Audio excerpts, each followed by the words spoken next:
Mis queridos alumnos, tengan ustedes un cordial día. Nuevamente aquí por este medio, el profesor Hugo Camones para servirles a ustedes en el curso de literatura. En esta oportunidad, ya para dar inicio al segundo bimestre, ya hemos tratado de terminar el primer bimestre a como de lugar, con las tareas de que ustedes han estado enviando. Por ahí muchos que casi no han enviado todas las tareas y obviamente tienen sus calificaciones correspondientes. Espero que en este segundo bimestre no se acumulen las tareas, ojo. Es simple, es sencillo. Escucha tu clase, desarrolla tu tarea y envíalo al profesor. Vas a tener tiempo de enviar tu tarea 2 días antes de la siguiente clase. ¿Eso qué significa? Que el próximo martes, más o menos hasta las 5 de la tarde, ojo, ahí dice bien clarito en el comunicado, la atención es de 9 de la mañana a 5 de la tarde. Pasado de las 5 de la tarde ya no estés enviando tus tareas, pues hijo, mira, nosotros los profesores también tenemos muchas cosas que hacer y a veces estamos haciendo algo y empieza el celular a las 11 de la noche, a la 1 de la madrugada, a las 3 de la mañana, el celular prácticamente le agarra la epilepsia, está que hay que suene, que suene, que suene, imagínate. No, pues hijos, vamos a respetar el horario, ya, porque ha sido primer bimestre, ya bueno, ya lo hemos pasado por alto, ya pasó, y ahora en este segundo bimestre hay unas ciertas reglas, y es más, no vas a trabajar mucho. Pues bien, en este segundo bimestre va a ser lo siguiente: tienes tu texto en la mano, muchos tal vez han pedido su texto en virtual. Pues bien, simple, lo que vas a hacer es leer de acuerdo a lo que hemos hecho en la clase, leer y desarrollar las páginas. Y lo vas a desarrollar las páginas ahí en tu mismo libro. Ya desarrollas con lapicero negro o con lápiz, pero pásalo bien, por favor, porque cuando tomas la foto el lápiz no se nota bien. Entonces, si es bolígrafo, sí se va a notar bien. Entonces, me desarrollas las páginas correspondientes al tema y lo envías a mi WhatsApp. Ya tú sabes el número de mi WhatsApp. Ya en la página del colegio está mi número, si es que no lo sabes. Entonces, simple, toma una foto a la tarea y me la envías. ¿De acuerdo, chicos? Entonces, con estas indicaciones vamos a empezar con las clases del segundo bimestre. En esta oportunidad, en el segundo bimestre, acá te señala en tu libro el romanticismo europeo. Recuerda que nosotros hemos estado trabajando todo lo que es literatura peruana. Pero bueno, si no los han puesto acá, el romanticismo europeo, pues vamos a desarrollarlo, vamos a tomarlo como quizás como modelo, porque ustedes saben que el romanticismo en Perú es una mero copia, ¿no?, del romanticismo europeo. Entonces, lo vamos a desarrollar. ¿Qué les parece? ¿Ya? Vamos a desarrollarlo, vamos a trabajar juntos. El año pasado me parece que hemos trabajado este tema, pero sin embargo lo vamos a recordar y también vamos a hablar sobre el romanticismo en Perú. ¿De acuerdo, chicos? Entonces, acá en tu libro hay un contexto histórico y de frente pasa a lo que es Víctor Hugo. Víctor Hugo, el máximo representante del romanticismo en Francia, ¿verdad? Y luego te aparece un argumento de su obra Hernani. Y luego están las tareas para que tú puedas desarrollar. Y quizás para que tú puedas desarrollar vamos a hablar pues un poquito más de romanticismo, ¿no? Vamos a ver. Si hablamos de romanticismo, vamos a hablar obviamente pues de sentimientos, ¿no?, de emociones, de fantasías, de sueños, de suspiros, del amor, ¿no? El amor a las personas, el amor a la naturaleza, el amor al ambiente. No necesariamente es hablar, cuando se dice amor, no necesariamente es hombre-mujer, ¿no? El amor es, hablar de amor es amplio: amor al prójimo, amor maternal, amor paternal, amor filial, ¿no? Hay un montón, ¿no?, que se tiene por entendido la palabra amor. Entonces, en este caso, con el romanticismo vamos a hablar pues de ese amor, de ese sentimiento, de esa emoción, ¿no?, de tu corazoncito, ¿no?, que palpita, ¿no? A 1000 por horas. ¿Ah? Listo. Entonces vamos acá. Yo acá he dividido en dos partes mi pizarra. Mírate mi pizarra, genial, chicos. Genial mi pizarra. Mira, en esta parte de acá está lo que es el romanticismo en Perú y en esta parte de acá está el romanticismo europeo, para que tú te tengas en cuenta. Si gustas, agarras un lápiz, ¿no? En una hojita, cuaderno ya no utilices, ¿ah? Pero yo te recomiendo que anotes estas partes en tu cuaderno. Sí, va a ser muy importante para el próximo año, cuando tú estás en la universidad, desempolves tu cuaderno y digas, ah, ese tema lo hice con el profesor Camones. A ver, ¿qué hablamos sobre esto? Y él explicó así, así, así. Entonces yo te recomiendo que lo anotes, anótalo si es posible, porque el próximo año ese cuaderno ya no lo vas a utilizar, salvo que lo dejes para algún primito o hermanito que tengas, ¿no? Que está en los grados inferiores.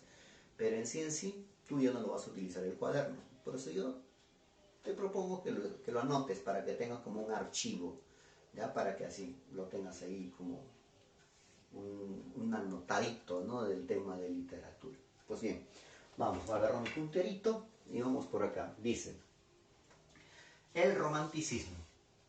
El romanticismo, dice bien acá, surgió en el siglo XVIII y que este siglo va a ser llamado el siglo de las luces.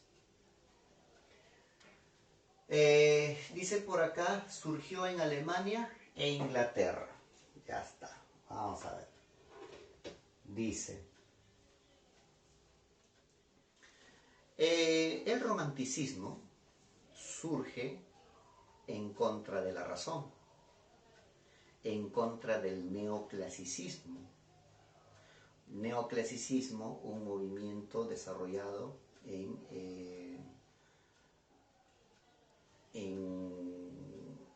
Francia, ¿no? Si bien tú te acuerdas que las personas en Francia en el siglo XVIII, a inicio del siglo XVIII, prácticamente estaban haciendo las cosas incorrectas, por lo tanto dejaron de estudiar, dejaron de ir a las academias y lo que promovieron era la educación.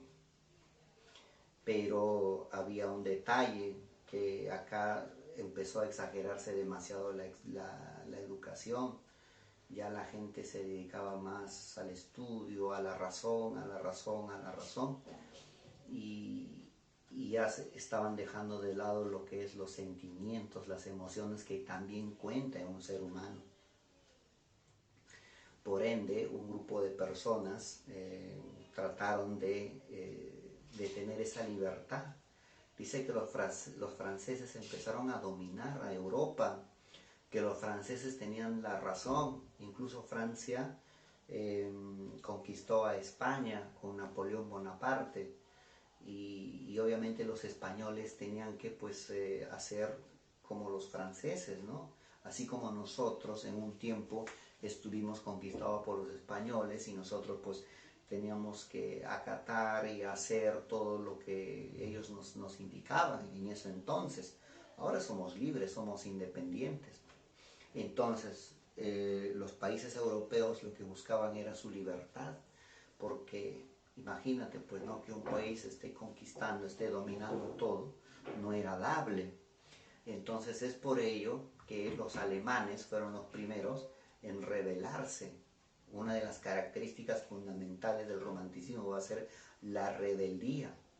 Pero esta rebeldía no era pues una rebeldía del mal o para mal, sino que esta rebeldía era una rebeldía para bien, porque lo que ellos buscaban era su libertad. Entonces otra de las características del romanticismo va a ser obviamente la libertad. Eso es lo que buscaban estos alemanes. Y ahí nomás se sumaron los ingleses también, Inglaterra, para poder apoyar a los alemanes. Luego de ahí otros países, Italia, Estados Unidos, ¿no? Y así conclusión hasta mismo Francia también. Entonces dice que el neoclasicismo en Francia es llamado el siglo de las luces. y en España era pues la época de la decadencia, ¿ya? Y en España, ya con el romanticismo, va a ser llamado el siglo de las luces. Yo he puesto por acá el siglo de las luces, pero ese es en España, por favor ténganlo en cuenta esto. En España es el siglo de las luces, en Francia es la época de la decadencia. ¿Ya, chicos? Entonces, vamos a ver. Luego dice más acá, libertad plena del escritor a la fría razón del neoclasicismo. O sea, esto no funcionaba. En el neoclasicismo solamente funcionaba la cabecita, ¿no? Éramos ya, o en ese entonces las personas eran como unos robots, ¿no? Que no tenían sentimientos, no tenían emociones, no tenían pasiones, cuando eso es lo más bonito del ser humano, sí o sí. ¿Ah? Lo más bonito del ser humano obviamente son las pasiones, son los sentimientos, son las emociones, lo que uno realmente siente, ¿no? ¿Ah? Bueno, dice por acá, dice, este romanticismo significó un cambio de gusto en el arte. Claro, ya no estaba de por medio las academias, la educación, la razón, ¿no? La inteligencia, sino ya también tenía que ver pues la parte de la imaginación, la parte de la fantasía. O sea, eran puros mecánicos en la época del neoclasicismo, ¿no? Tenías que grabártelo, las fórmulas de las matemáticas o algo así, ¿no? Pero y la parte de de tus sentimientos, de tus emociones, no lo podías promover. No tenías esa imaginación, esa fantasía de ir al más allá. No había. Por eso es lo que se revelan estos señores. Dice, la frase de Descartes, René Descartes, físico y matemático, dice, él decía, pienso, luego existo. Esa era su frasecita de Descartes. Dice, incluso hasta esa frasecita lo cambiaron por siento, luego existo. O sea, primero siento y luego existo. Cuando Descartes decía, primero pienso y luego existo. Eso era cuando estaba en la razón. Pero con el romanticismo dice, primero siento y luego existo. Y ahí es donde dicen, ¿cuál es primero? ¿La razón o el sentimiento? ¿El pensamiento o el sentimiento? ¿Cuál es primero para usted? Pues déjame decirte que yo creo que los dos van de la mano, ¿no? Tanto el sentimiento como el pensamiento. Yo creo que los dos fluyen, ¿no? Fluyen por ahí los dos. Entre las características principales del romanticismo vamos a tener, dice, espíritu de rebeldía. Ya ustedes saben por qué se rebelaron estos románticos. Incluso dice, esta rebeldía llevó a que se origine un movimiento literario llamado el Sturm und Drang. El Sturm und Drang es un movimiento literario, un grupo de escritores llamados Tormenta Pasión. Hacer una tormenta para que pueda pues sobresalir la pasión, las pasiones de la humanidad, ¿no? Entonces, Sturm und Drang significa tormenta y pasión. En muchos textos lo vas a encontrar tormenta e ímpetu, pero en este caso lo verídico es tormenta y pasión. ¿Comprendes, verdad? Luego dice que la otra característica es el yo individual. Acá ya pues no, o sea, es el yo, el ego, tus sentimientos. Yo sé que tú como persona tienes pues sentimientos diferentes al mío, ¿no? Una pasión diferente hacia mi persona, diferente a los demás. Todos no somos iguales, obviamente, ¿no? Algunos somos muy apasionados, algunos somos un poquito fríos, algunos somos ya pues no ya alborotados y muchos de ustedes son alocados, ¿no? Bueno, entonces dice, deja de lado la moral. En el neoclasicismo estaba pues en boga o como quien dice en la cúspide, en la cima, estaba la parte de la moral, ¿no? Ahí está pues las fábulas con las moralejas. Pero en el romanticismo ya no había la parte moral, o sea, no del todo obviamente, la moral siempre va a existir, ¿no? donde tú tienes que ser pues una persona hecha y derecha, con valores y principios, ¿no? Eso siempre va a ser en el ser humano, eso es ya de naturaleza, pero solamente recalco que en el neoclasicismo se exageraba las cosas, ¿ah? Se exageraba las cosas sobre la educación, sobre la moral y todo ello, ¿no? Cuando no se estaba promoviendo también las emociones. Hubiera sido excelente si en esa época hubieran promovido ambos, ¿no? Tanto los pensamientos como los sentimientos. Dice, el sentimiento, obvio, el romanticismo es subjetivo, ¿ya? El romanticismo es subjetivo porque está de por medio, pues, los sentimientos. Imaginación, ir al más allá, imaginarte, ¿no? Nacional y popular, amar lo nuestro, amar nuestra patria, amar nuestro territorio, así como hacíamos en la época de la emancipación, ¿no? Era nuestra patria, era nuestra independencia, era nuestra libertad. Igual con el romanticismo también, se ama lo nuestro, se valora lo nuestro, la naturaleza, soledad y sufrimiento. Muy aparte, obviamente muchos escritores tomaron como fuente de inspiración a la mujer, ¿no? A la mujer que tal vez tiene un sentimiento bien grande que mueve pues al hombre, ¿no? A sufrir, ¿no? Pero no solamente el hombre sufre, la mujer también sufre, ¿no? Soledad, ¿no? Abandono, tristeza, pena, dolor, bárbaro, ¿no? Ojalá que no pase eso con ustedes, chicos, ¿ah? Fuera de sufrimiento, fuera de dolor, simplemente ustedes a estudiar y ser grandes profesionales.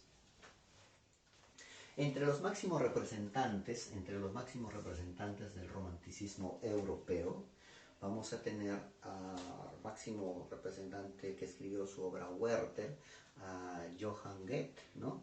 Johann Wolf Goethe es un alemán, es el que promovió tal vez para que se dé este romanticismo. Y también vamos a mencionar a los grandes escritores de Francia. Tenemos a Víctor Hugo con su obra Los Miserables, que eso incluso está hasta en las novelas, ¿no? Hay novelas en la televisión que sale pues Los Miserables, ¿no? Más o menos basado en la historia de Víctor Hugo. Alejandro Dumas, el francés, el padre Alejandro Dumas, que escribió la obra Los Tres Mosqueteros, ¿no? Que es parte del romanticismo. Y también te puedo señalar y te puedo indicar que hubo tres clases de romanticismo. El romanticismo histórico, el romanticismo social y el romanticismo sentimental. Sentimental de pasiones, de sentimientos, emociones de uno mismo.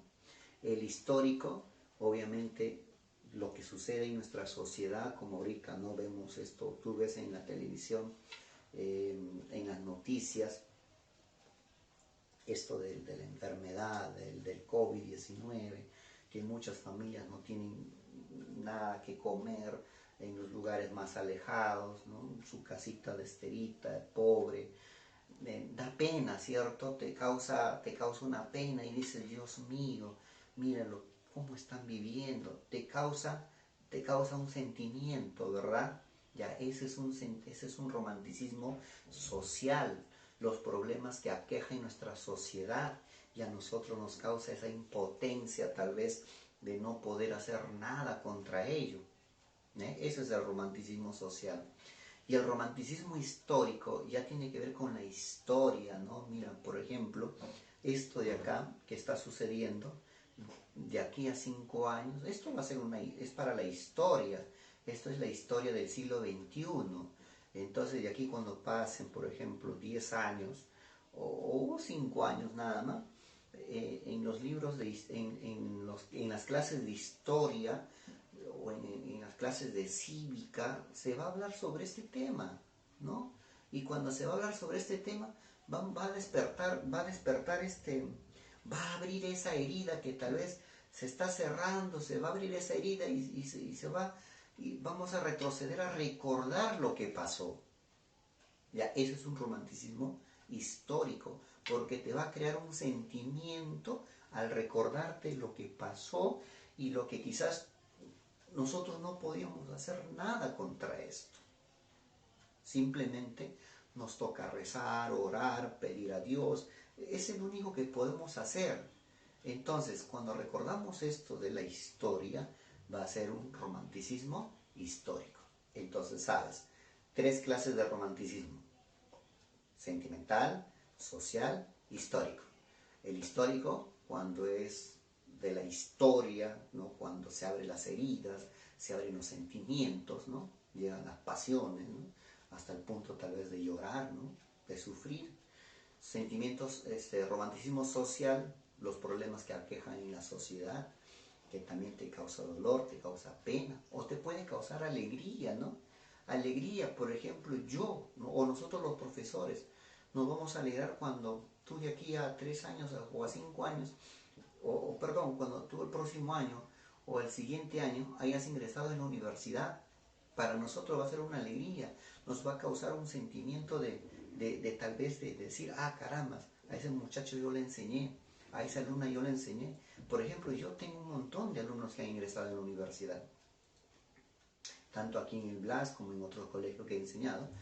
Tengo alumnos que han ingresado en la universidad, tengo alumnos que ya son profesionales, tengo alumnos, ¿no? Que cuando me los encuentro, pues obviamente me saludan y me dicen, profesor, gracias, gracias por el palo que les cayó hace años, ¿no? Sí, les cayó el palo, pero eso era para su bien, ¿no? Para que se corrijan. Y cuando me los encuentro, pues ahí está la gratitud de por medio. ¿Y uno cómo se siente? Uno se siente feliz, uno se siente contento. Entonces, pero eso sí, siempre demostrando la humildad y la sencillez, chicos. Eso es lo primordial en un ser humano, y el respeto sobre todo. Entonces, con esos requisitos tú vas a llegar muy lejos. Y así, eso se llama romanticismo social. ¿Ah? Y el sentimental ya, pues no, lo que es tuyo, lo que es propio. Amor a tu padre, amor a tu madre, tus sentimientos, no sé, ¿no? Para la persona que más quieres. En este caso, pues no, en la parte de ser novios, tal vez enamorados, cosa que eso para usted todavía no, ¿verdad? Cuando seas profesional te puedes enamorar, puedes buscar a la persona ideal. Por lo pronto, dedícate a tus estudios. Ese es un gran consejito de tu profesor Camones. Entonces, teniendo ya, estábamos hablando de los 3 mosqueteros, ¿no? Porque yo estoy seguro que te preguntaste y dijiste, ¿qué tiene que ver los 3 mosqueteros con el romanticismo? Claro, los 3 mosqueteros hacían justicia, ¿no? Obviamente, pues, quizás estaban en defensa de la sociedad, ¿no? De lo que estaba pasando, ¿no? Esa es una historia buenísima, léanlo esa historia. Incluso hay esta película, Los 3 Mosqueteros. ¿Qué es lo que hacen esos 3 mosqueteros, no? Eso es en Francia. En España vamos a tener a Gustavo Adolfo Bécquer con sus rimas y leyendas, ¿no? Este escritor que escribió bonitas rimas dedicados a su amado, obviamente, el sufrimiento de él. Luego tenemos a José Zorrilla, que escribió su obra Don Juan Tenorio, ¿no? Que es una obra bien bonita, yo se lo recomiendo, chicos. Lean Don Juan Tenorio y van a ver ahí cómo es que el ser humano a veces, pues, no por el amor hace muchas cosas, ¿no? Por el amor de una dama, sobre todo, ¿no? Hace muchas cosas. Y ahí te vas a dar cuenta que no es bueno hacer lo que hizo Don Juan Tenorio, no es bueno. Entonces, date una leidita maratónica ahí en internet, ¿no? Ahora que tal vez no se puede salir a comprar libros, pero sí lo puedes buscar en internet, ¿ya? En Estados Unidos tenemos a Edgar Allan Poe, un gran escritor estadounidense, que escribió, o norteamericano, así se le llama, ¿no? Un escritor norteamericano, que escribió sus narraciones extraordinarias, unas narraciones espectaculares, ¿no? Donde habla, pues, sobre unos cuentos pequeños, ¿no? Las narraciones extraordinarias son cuentos, son colección de cuentos, donde está, por ejemplo, la caída de la casa Usher, ¿no? y así un sinnúmero de cuentitos que a ti te va a causar unos sentimientos, unas emociones, te va a despertar esa pasión, ¿ya? Edgar Allan Poe, estadounidense. Luego tenemos en Italia a Alejandro Manzoni con su obra Los novios. Ya si queremos hablar por acá de Colombia, Jorge Isaacs con su obra María. Si queremos hablar de Perú, ahorita vamos a hablar de Perú, ¿no? Y así, hay un sinnúmero de escritores, pero lo que les he mencionado son los más representativos y los más resaltantes de la literatura universal en la parte del romanticismo. Y acá nos trasladamos acá, ahí, o venimos así, como ustedes quieran, pero, vamos a llegar acá de una manera tardía, así es como lo escuchas, de una manera tardía.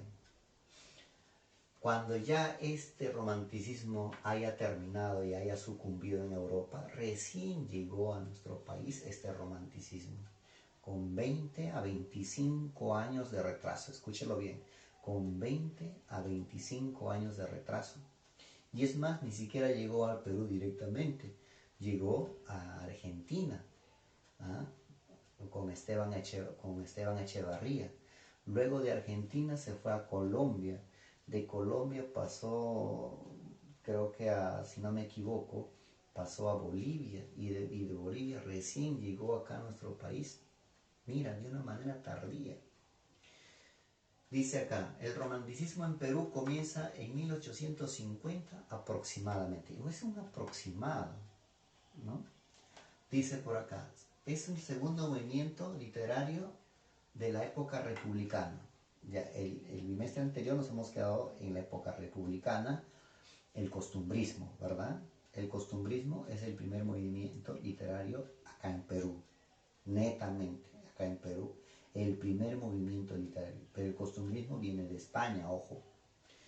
Acá en el costumbrismo hemos visto que está el criollismo y el anticriollismo, con Manuel Asensio Segura y Felipe Pardo y Aliaga. Mencióname las obras de Manuel Asensio Segura, obras famosísimas de la Segura. ¿Usted? Exacto, Sargento Canuto. ¿Usted? Exacto, Ñacatita, La saya y el manto. Ahí está. Esas son las obras de Manuel Asensio Segura, considerado el padre del teatro peruano. Muy bien.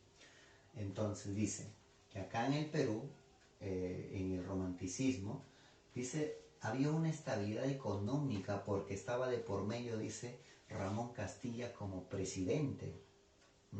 En esa época, en el año 1850, como presidente estaba Ramón Castilla, el que puso orden pues a nuestro país, el que puso una estabilidad económica en nuestro país, y encima liberó a los esclavos, ¿no? Les dijo, ya ustedes desde este momento son libres, váyanse, ¿no? Regresen a su país de origen. Pero ellos pues en lugar de irse hasta a su país se quedaron en Chincha, ¿no? Por eso Chincha, dice cuna de campeones, ¿no? Obviamente, están todos los descendientes de África, ¿no? Por eso allá en Chincha, si tú llegas, es una colonia de puro negritos. Lo único blanco de ellos dice que los dientes, ¿no? y el alma, dicen, por ahí. Bueno, ahí se quedaron ahí y ahí está la colonia, pues, ¿no? De los africanos, ¿va? Dice, el gobierno de Castilla significa la era de orden, paz y garantía. Efectivamente, pues, había un orden, había paz, estabilidad económica, ¿no? Y había una estabilidad económica por el guano y el salitre. Y es por eso, por el guano y el salitre. Y como nosotros teníamos a montón, claro que hoy ya no se hace caso a eso, ya de todas las islas que hay del mar, de las 200 millas que tenemos nosotros, hay un montón de islas, de guano de isla, ¿no? De las heces de las aves. Que en ese entonces, pues en 1850, esas heces costaban pues un dineral, ¿no? Y eran bien cotizados. Y Chile nos declara la guerra por eso, porque qué culpa nosotros teníamos que estas aves hacían su caquita acá en Tarapacá, en Arica y todo en esa zona, ¿no? ¿Qué culpa teníamos nosotros que las aves hacían su caquita ahí? Sin embargo, los chilenos se molestaron y dijeron que a nosotros también nos pertenece ese territorio y por eso nos hicieron la guerrita. ¿Cómo la ve? ¿Comprendes ahí, no? Bueno, pero siempre había pues lo que es la corrupción de por medio, ¿no? Había un engaño total.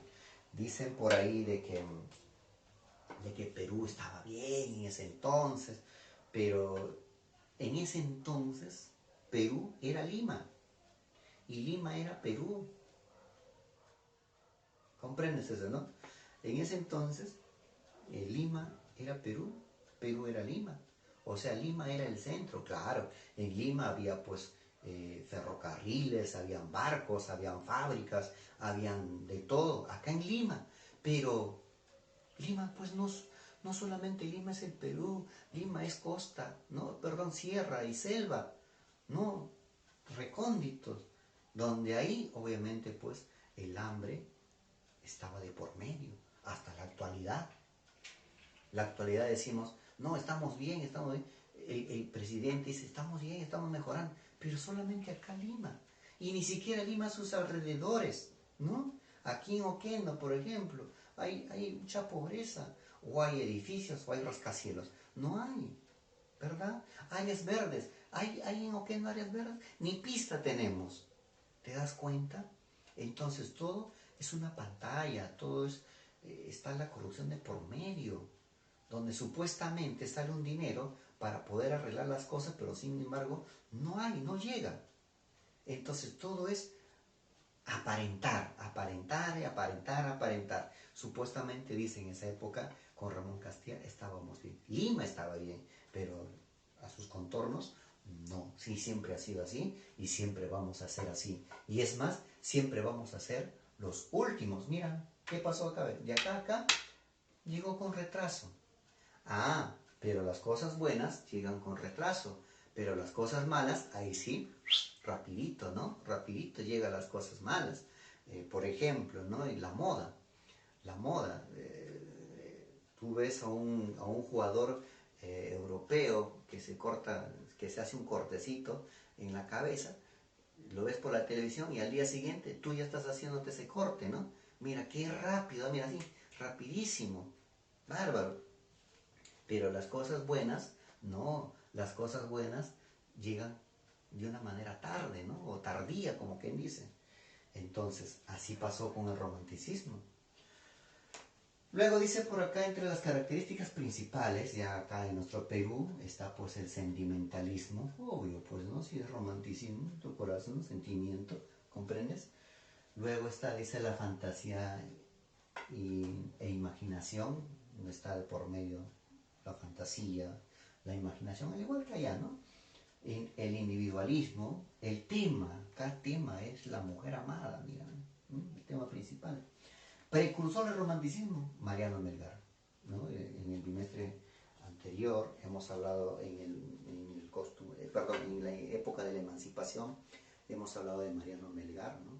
Cómo él por amor entregó su vida hacia su patria, dijo, no, la mujer me abandonó, se fue con otro, ¿y qué puedo hacer?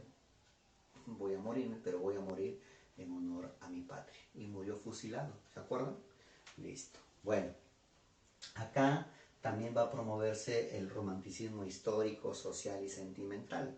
Vamos a tener a dos grandes representantes del romanticismo en Perú. Vamos a tener a Ricardo Palma Soriano y ay, se me fue. Ahorita me acuerdo. Entonces, Ricardo Palma es uno de los, Esteban Echevarría. No, Esteban Echevarría es de Argentina. Ahorita me acuerdo. Acá tenemos a Ricardo Palma, uno de los máximos representantes del romanticismo en el Perú, llamado o considerado pues el bibliotecario mendigo, ¿no?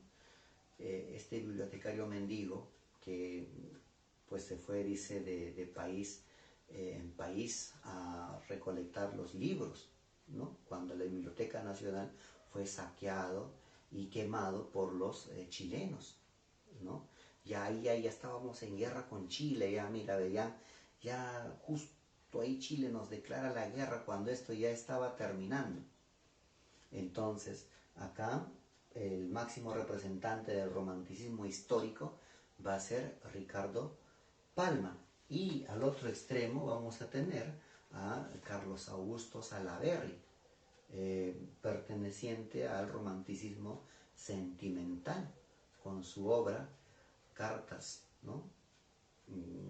Cartas a un ángel, donde dice, pues no, acuérdate de mí, cuando veas pasar las aves, ¿no?, en el mar. Así decía en su poema, acuérdate de mí. Y acá pues las tradiciones peruanas de Ricardo Palma, según dicen por ahí, que son 453 tradiciones, pero otros dicen que son 456.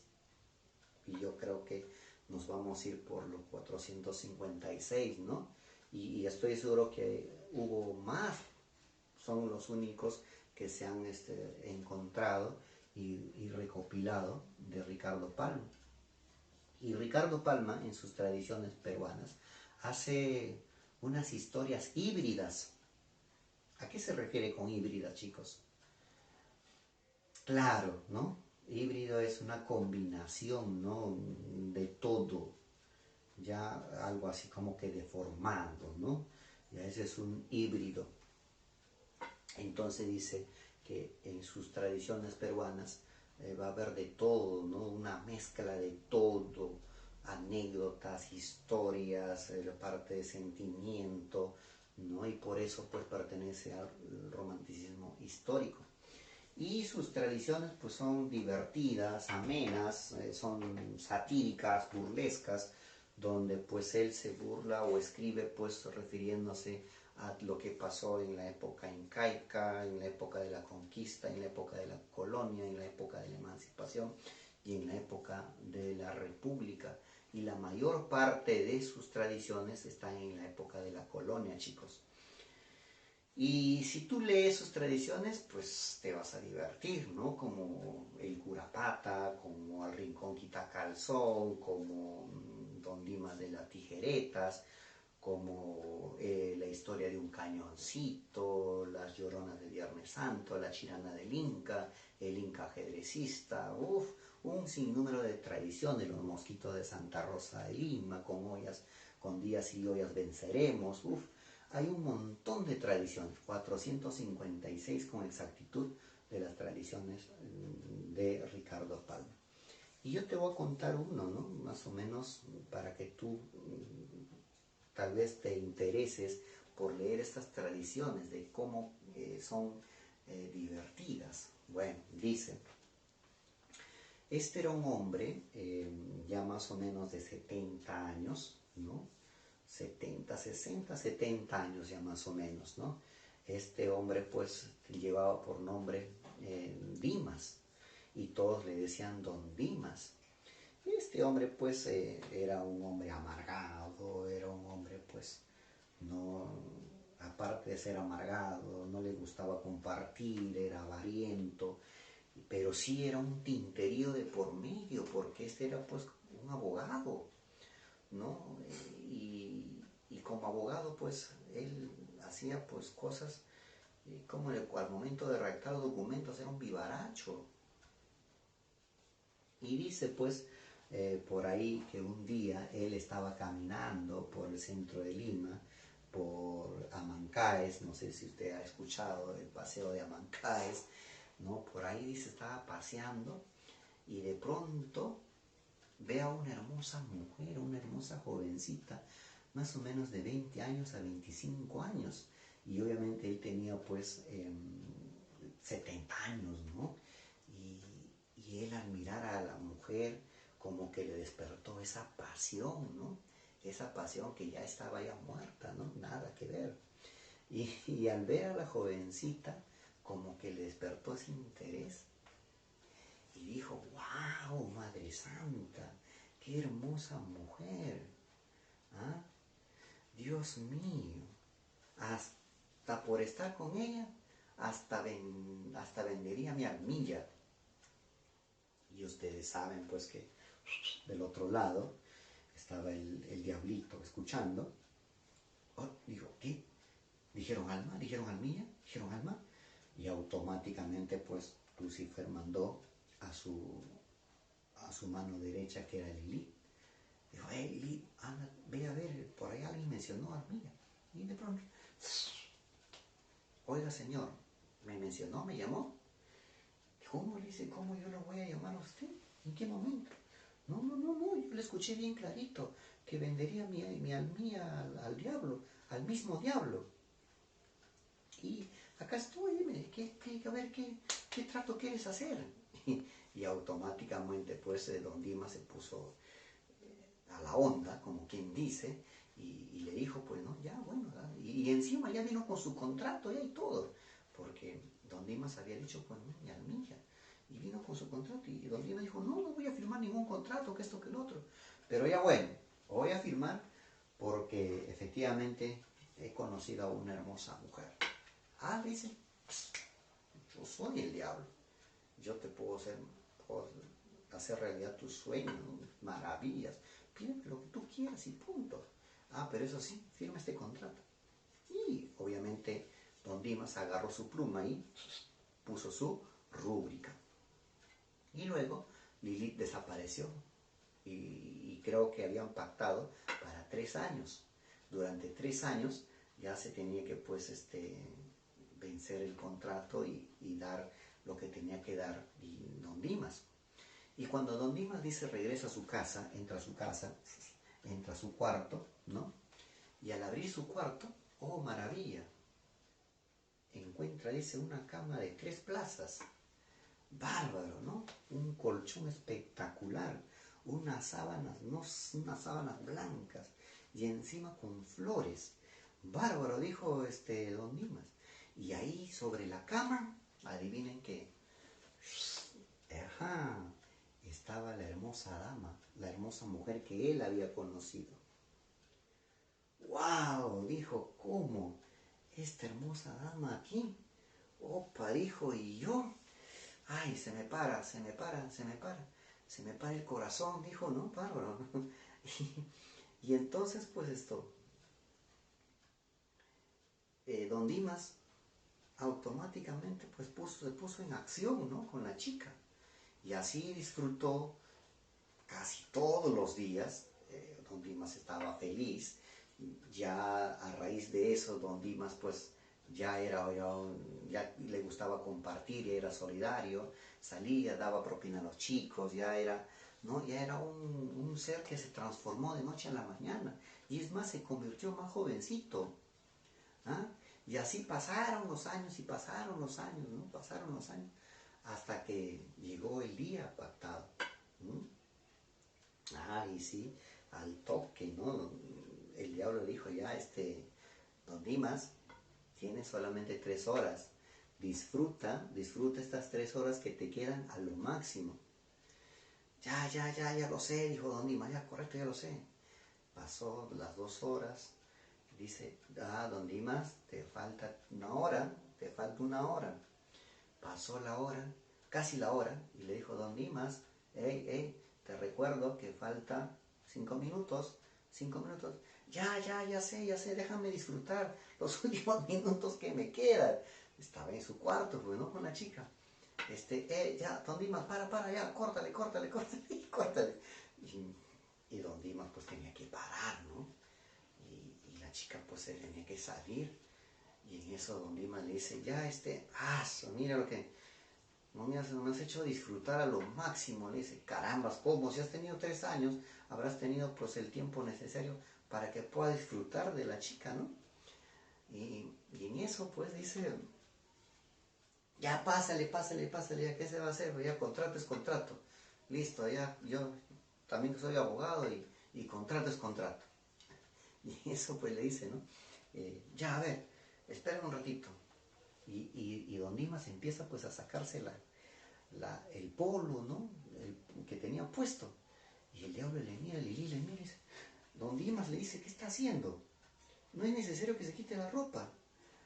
Ay, caramba, ¿y cómo crees que yo te haga el pago, no? ¿Cómo? Le dice. ¿Qué? O sea que, no me quiero imaginar, le dice, ¿no? ¿Cómo me vas a pagar con eso? ¿A qué te estás refiriendo? Le dice, yo te voy a pagar por lo que dice en el contrato. En el contrato lo que dice te va a pagar. Sí, pero no es necesario que se desnude. Pero te va a pagar. Ya, un lío tremendo. Y obviamente, pues, y para remate era domingo, ¿no? Dice que ya, bueno, a ver, vamos con mi jefe. Y se lo lleva al inframundo, ¿no? Al infierno. Cuando ya se lo lleva al infierno, ahí estaba en su aposento, pues durmiendo Lucifer, ¿no? Estaba durmiendo ahí. Y en eso le toca la puerta y le dice, amo, le dice, amo entre sus sueños. Oh, ¿qué pasa? Le dice, acá hay un problema, quiero resolver el problema. Y dice, pero ya soluciona, pues hombre, no puedes solucionar, caramba, yo te voy a solucionar, déjame dormir y ya toca el otro. Y ya insiste, pues, ¿no? Y ahí se levanta Lucifer y dice, caramba, estos no dejan dormir el día domingo. Y para remate, recién son las 9 de la mañana. A ver, ¿qué pasa? Le dice, ¿cuál es el problema? Todo soñoliento, ¿no? ¿Cuál es el problema? No, que acá este hombre, pues ya se le terminó su contrato y tenía que darnos su alma. No, mi alma no, mi alma mía, señor, mi alma mía. Ya, pero alma mía es lo mismo, pues ya soluciona, sí, pero no quiere, pues no quiere. Está que se quita la ropa, como que me quiere pagar con otra cosa, señor, le dice. ¿Cómo con otra cosa? Oye, no seas bandido, pues ya tú. A ver, ¿con qué quieres pagar? ¿Ah? ¿Con la cosa que tienes? Y así, ¿no? Señor, le dice, es que yo quiero dar mi almilla, le dice, y obviamente mi almilla... Espera. ¿Qué cosa? ¿Cómo? ¿Qué me quieres entregar? Ya, mira, a ver, señor, pero si quieres busca pues el significado de almilla, incluso hasta en el diccionario de la Real Academia, busca pues. Y a buscar, mira el diablo, a buscar en el diccionario de la Real Academia Española el significado de almilla. Ah, caramba, a mí me vas a ganar. A ver, mira, si yo encuentro el significado correcto de almilla, yo te como vivo, te como vivo. Buscó y se fue. Encontró un alma, parte ficticia, ¿no? Abstracta del ser humano, ya, pero me supongo que igualito va a ser almilla. Entonces busca almía. Ajá, ya encontré. Ahora te como vivo, ahora te como vivo, ya encontré. Dice, a ver, almía dice, almilla, ropa interior. ¿Qué? A ver, pasa el contrato. Le voy a entregar mi almilla. Ah, con que así estamos. Ah, o sea que por eso te estabas quitando la ropa interior. Claro, pues señor, le dice. Y acá el hombre pensando mal, pensando que le voy a hacer feliz. Dice, ¿no? Ya, vete de acá. Y así, obviamente, Don Dimas fue más vivo que el diablo, ¿no? Dicen que el diablo pues es inteligente, esto que el otro, pero Don Dimas le ganó. Y así son historias bien bonitas de las tradiciones peruanas. Y así hay un sinnúmero de historias. Bien, chicos, entonces lo que vas a hacer es ahora leer tu libro, desarrollar esta página. Claro que no está nada de lo que es la literatura peruana. Lo que yo te voy a dejar es un archivo, un documento en Word, en Classroom. Lo que vas a hacer es también leer esa parte y algunas preguntitas sobre ello. Y lo que he explicado, algunas preguntas, tú las vas a desarrollar en una hoja, las tomas la fotografía y me envías. Y más esto, ¿ya? Tienes 1, 2, 3 fotos y 4 fotos con la tarea que voy a dejar en clase. Bien, chicos, ha sido un gusto. Conmigo será hasta otra nueva oportunidad. Quédate en casa, obedece a tus padres y estudia un montón. Esfuérzate mucho, que solamente con el esfuerzo se consigue todo. Bye, bye. Hasta la próxima.